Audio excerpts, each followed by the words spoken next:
In the heart of an enchanted forest, there was a magical place called the Kingdom of the Enchanted Fruits, where all the fruits came to life and had incredible powers. There lived 4 great friends: Sunny, Bendy, Appy, and Melly. Sunny was full of energy and had the power of light, brightening even the darkest nights. Bendy, playful and agile, could stretch like elastic and reach anywhere. Appy was smart, and her special fragrance could calm anyone. Melly, the giant watermelon, was as strong as a giant and very kind. One day, a big problem arose in the kingdom. Spring wouldn't arrive.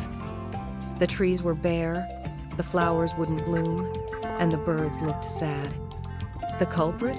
Mr. Frost, a grumpy, icy cloud that didn't want the warmth to return. The fruits knew they had to act. Sunny shone with all her strength, warming the air. Bendy used her elasticity to climb to the treetops and wake up the flower buds. Appy spread her sweet scent, calling the birds back. But Mr. Frost was still there. That's when Melly had an idea.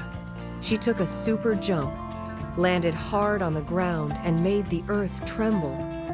The shock was so great that Mr. Frost ran away to a faraway place and the warmth returned. The trees turned green, the flowers filled the kingdom with color, and the birds sang happily. Spring was saved. The fruits celebrated with a big picnic and learned that together they could solve any problem. And so the Kingdom of the Enchanted Fruits became a place full of joy and color once again.